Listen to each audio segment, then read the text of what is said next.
Benjamin Netanyahu പറയുന്നതിൻ്റെ രാഷ്ട്രീയം അതാണ്. എന്തായാലും ബെഞ്ചമിൻ നെതന്യാഹു തൽക്കാലം ഇറാൻ വിഷയത്തെയാണ് പരാമർശിക്കുന്നതെങ്കിലും അത് പാകിസ്ഥാനുമായി എങ്ങനെ ബാധിക്കുമെന്ന വളരെ ശ്രദ്ധേയമായൊരു നീക്കം കൂടി അതിന് പിന്നിലുണ്ട്. പ്രത്യേകിച്ച് ഇസ്രയേൽ എന്ന രാജ്യത്തിൻ്റെ രൂപീകരണത്തെ പോലും അടിസ്ഥാനപരമായി അനുയോജിക്കുന്ന രാജ്യമല്ല പാകിസ്ഥാൻ.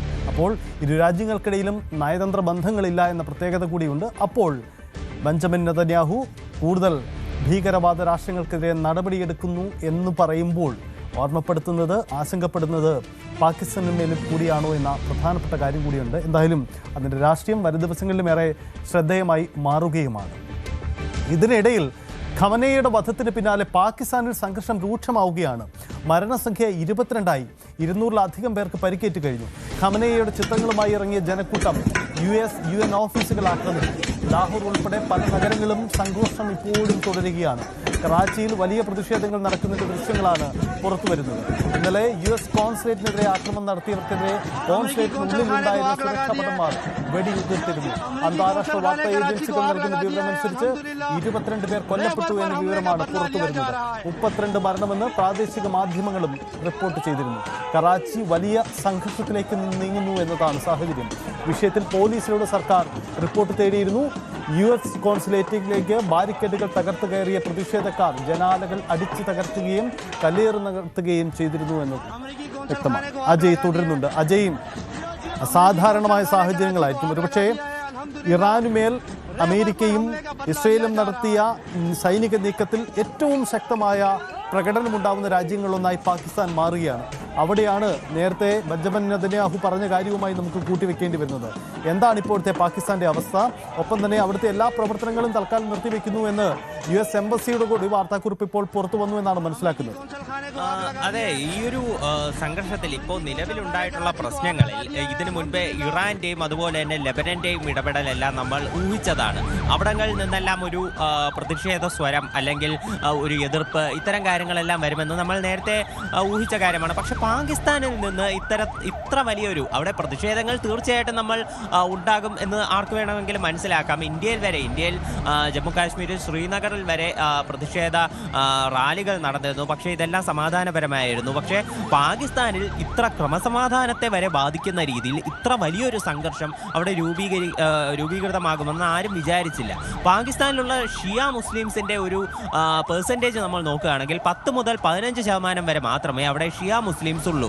സുന്നി വിഭാഗം മുസ്ലിംസ് ആണ് അവിടെ ഏറ്റവും കൂടുതലുള്ളത്. ഇത് 80 മുതൽ 85% വരെ ഷിയ മുസ്ലിം വിഭാഗക്കാർ പാകിസ്ഥാനിലുണ്ട്. വെറും 10% മാത്രമേ ഷിയ വിഭാഗത്തിൽപ്പെട്ട മുസ്ലിങ്ങൾ അവിടെ ഉള്ളൂ. അപ്പോൾ ഇവരാണ് സംഘടിച്ചുകൊണ്ട് ഈ ആയത്തുള്ള അലി ഖമനയുടെ മരണത്തിൽ വലിയൊരു പ്രതിഷേധം സംഘടിപ്പിച്ചത്. ഇന്നലെ രാവിലെ തന്നെ നമ്മൾ നോക്കുകയാണെങ്കിൽ കറാച്ചി നഗരത്തിലുള്ള പല മേഖലകളിലും അവർ പ്രതിഷേധ യോഗങ്ങൾ സംഘടിപ്പിച്ചിരുന്നു, പ്രതിഷേധ റാലികൾ സംഘടിപ്പിച്ചിരുന്നു. ഇതിനെ തടയാൻ വേണ്ടിയിട്ട് അവിടെയുള്ള പല റോഡുകളും, പല പ്രധാനപ്പെട്ട കറാച്ചി എന്ന് പറയുന്നത് പാകിസ്ഥാനിലെ ഏറ്റവും തിരക്കേറിയ ഒരു നഗരമാണ്, ഒരു വ്യവസായ മേഖലയാണ്. അപ്പോൾ അവിടെയുള്ള പല റോഡുകൾ വരെ ബ്ലോക്ക് ചെയ്ത് അവിടെ പാകിസ്ഥാൻ സർക്കാർ ഈ ജനക്കൂട്ടത്തെ തടയാനുള്ള ശ്രമങ്ങൾ നടത്തി. പക്ഷേ ഇതിനെ എല്ലാം വെട്ടിച്ചുകൊണ്ട് ഈ ജനക്കൂട്ടം അവിടെ ഉള്ള അവിടെ കറാച്ചിയിലുള്ള അമേരിക്കൻ എംബസിയിലേക്ക് പാഞ്ഞു കയറുകയായിരുന്നു. ഇങ്ങനെ പാഞ്ഞു കയറിയ ജനക്കൂട്ടത്തെ തടഞ്ഞു നിർത്താൻ അവിടെയുള്ള പോലീസ് സന്നാഹത്തിന് കഴിഞ്ഞില്ല. ഇത് അവിടുത്തെ ആഭ്യന്തര വകുപ്പിന്റെ കൂടി വലിയൊരു വീഴ്ചയാണ്. പിന്നീട് ജനക്കൂട്ടം ഈ US എംബസിക്കകത്ത് കടന്നു കയറുകയും അവിടെ കെട്ടിടത്തിന് സാരമായ നാശനഷ്ടങ്ങൾ വരുത്തുകയും ചെയ്തു. ആളുകൾ കമ്പുകളും വടികളും ഉപയോഗിച്ചുകൊണ്ട് അവിടെയുള്ള ഗ്ലാസ് ചില്ലുകൾ തകർത്തു, വാതിലുകൾ തകർത്തു. അതുപോലെ തന്നെ അതിനുശേഷം ഈ ജനാലകൾ ഭേദിച്ചുകൊണ്ട് ഉള്ളിലേക്ക് ചില പ്രവർത്തകർ കയറി ഇവർ ആ കെട്ടിടത്തിന് തീയിടുന്ന അവസ്ഥ വരെ ഉണ്ടായി. അതിനുശേഷം അവിടെ ഉണ്ടായിരുന്ന ചില അമേരിക്കൻ ഉദ്യോഗസ്ഥർ ഉണ്ടായിരുന്നു, ഇവരെ മർദ്ദിക്കുകയും ചെയ്തിരുന്നു.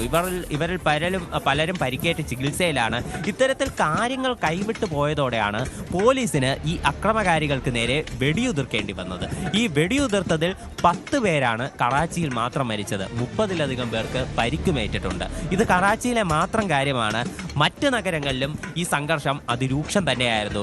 ഗിൽജിത് ബാലിസ്ഥാനിലും സംഘർഷം രൂക്ഷമായിരുന്നു.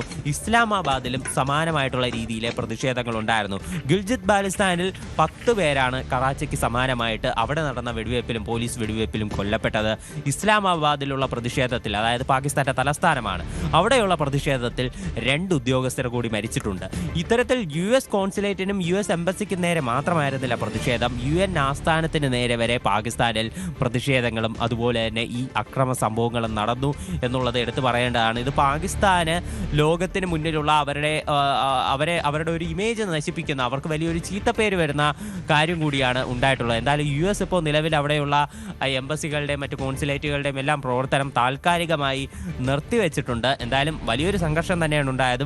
ഈ ഒരു അവിടെയുള്ള പോപ്പുലേഷനിൽ ഒരു ന്യൂനപക്ഷമായിട്ടുള്ള ഷിയ മുസ്ലിംസിന് ഇത്ര വലിയൊരു പ്രതിഷേധം നടത്തി ഇത്ര വലിയൊരു ആഭ്യന്തര സംഘർഷത്തിലേക്ക് വരെ ഇതിനെ കൊണ്ട് എത്തിക്കാൻ സാധിക്കുമെന്ന് ആരും പ്രതീക്ഷിച്ചില്ല.